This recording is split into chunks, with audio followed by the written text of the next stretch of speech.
assim e tu vai passando. Boa tarde. Hoje nós vamos apresentar nosso trabalho de fisiologia sobre doença renal crônica. E nosso grupo é composto por Alisson, Davi, Felipe, Gilberto, Cássia, Murilo, Luiz, Pedro, Renata, Sávio, Samuel e Yuri. Inicialmente, nós vamos falar sobre a fisiologia renal. A filtração glomerular, que é a passagem de líquido através de uma membrana filtrante para o espaço de Bowman. A filtração é a primeira etapa de formação da urina que ocorre no interior do corpúsculo renal. Em razão da alta pressão do sangue no interior dos capilares do glomérulo, substâncias extravasam para o interior da cápsula renal. O filtrado resultante, que possui composição semelhante à do plasma sanguíneo, mas com menor quantidade de proteínas, segue em direção aos túbulos renais. Aproximadamente 1,6 mil litros de sangue são filtrados diariamente, formando 180 litros de filtrado. Desses 180 litros, são formados apenas 2 litros de urina por dia, o que demonstra uma grande reabsorção.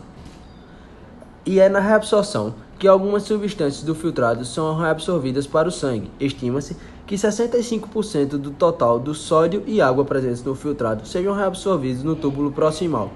A glicose e os aminoácidos são quase que completamente reabsorvidos. Na alça nefrítica, são reabsorvidos principalmente sais. Já o túbulo distal apresenta alta capacidade de reabsorção de íons. Estima-se que cerca de 99% do filtrado seja reabsorvido nessa etapa de formação da urina. A secreção ocorre a transferência de moléculas presentes no sangue para dentro do lúmen do néfron. Entre os principais produtos secretados podemos citar o hidrogênio, potássio e amônia. A urina é a filtração menos a reabsorção mais a secreção. A doença renal crônica tem como conceito uma síndrome que inclui todas as lesões renais que geralmente acarretam perda lenta e progressiva da função excretória. A incapacidade crescente de filtrar e excretar solutos tóxicos produzidos pelo metabolismo, principalmente de proteínas, com consequente acúmulo nos fluidos corporais.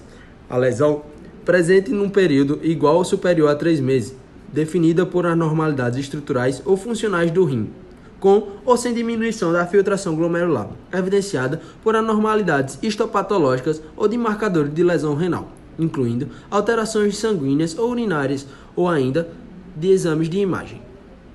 Algumas causas de doença renal crônica e grupos de risco: diabetes, hipertensão arterial, familiares de pacientes portadores de doença renal crônica, idosos, pacientes sem uso de medicações nefrotóxicas, pacientes com doenças cardiovasculares, malformações congênitas, anti-inflamatórios não esteroidais e ira prolongada. Na América do Norte e na Europa, a causa mais comum de doença renal crônica é a nefropatia diabética. A incidência crescente de DRC nos idosos deve-se à queda das taxas de mortalidade. Considera-se ainda que a maioria dos pacientes com DRC inicial morre em razão de doenças vasculares, antes que progridam para estágios avançados da doença renal crônica. As principais etiologias de doença renal crônica são a nefropatia diabética, glomerulonefrite, doença renal crônica associada à hipertensão, doença renal policística autossômica dominante e outras nefropatias císticas e túbulos intersticiais. A melhor maneira de saber como está a função renal em pacientes normais ou com doenças renais é por meio de uma avaliação da filtração glomerular do paciente. A filtração glomerular diminui em pacientes idosos. Dessa forma, uma análise da função renal do paciente, tendo em vista seu histórico, serve para fechar o diagnóstico. A medição, idealmente, deveria ser feita pela depuração da inulina ou de materiais radioisotópicos, mas esses métodos não são nada práticos. Então, na prática clínica, a filtração glomerular pode ser determinada pela dosagem de creatinina sérica ou pela depuração desta pelo rim. A depuração da creatinina pode ser realizada de urina coletada no período de 24 horas, porém, a coleta urinária inadequada, seja por falta de compreensão do procedimento ou tipo da atividade do paciente, é o limitador do método.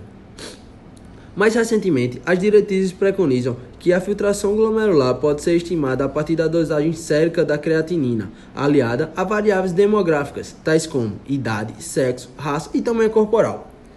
Filtração glomerular menor que 60 ml por minuto representa a diminuição de cerca de 50% da função renal normal e, abaixo deste nível, aumenta a prevalecência das complicações da doença renal crônica. As duas equações mais utilizadas para esse diagnóstico são a equação de Crocroft-Gaudi, que avalia a função da renal a partir da depuração creatinina. A comparação entre a creatinina produzida e a excretada é utilizada para avaliar a taxa de filtração glomerular dos rins, que é a primeira etapa de formação da urina e é utilizada como medição padrão da avaliação da função renal. A equação abreviada do estudo, MDRD, ela estima a taxa de filtração glomerular e não a depuração de creatinina. Alterações nos indicadores representam anormalidades na função renal e as medidas da filtração glomerular são calculadas pela equação de Crocroft-Gaudi. A classificação da doença renal crônica é baseada na taxa de filtração glomerular e albuminúria. São 5 estágios de acordo com a taxa de filtração glomerular e 3 estágios de acordo com a albuminúria, conforme a tabela abaixo. Esta classificação divide os pacientes em grupos de acordo com a gravidade da alteração renal, sendo os pacientes com taxa de filtração glomerular elevada e albuminúria baixa, pertencentes aos grupos com lesão mais amena e menor risco de complicação da doença renal crônica.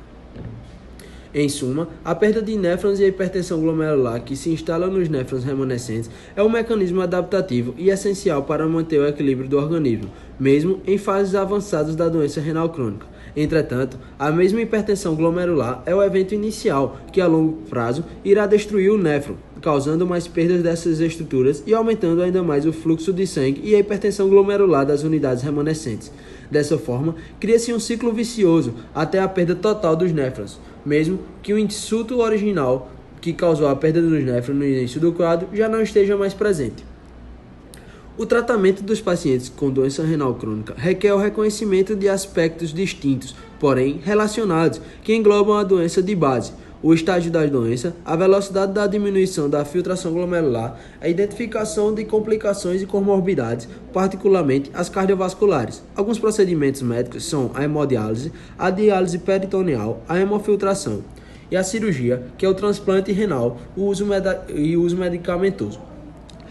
E é necessário regular as seguintes perspectivas: alterações do metabolismo mineral, acidose metabólica, dislipidemia, diabetes, anemia, proteinúria. E também é necessário regular os hábitos de vida. Com isso, chegamos ao fim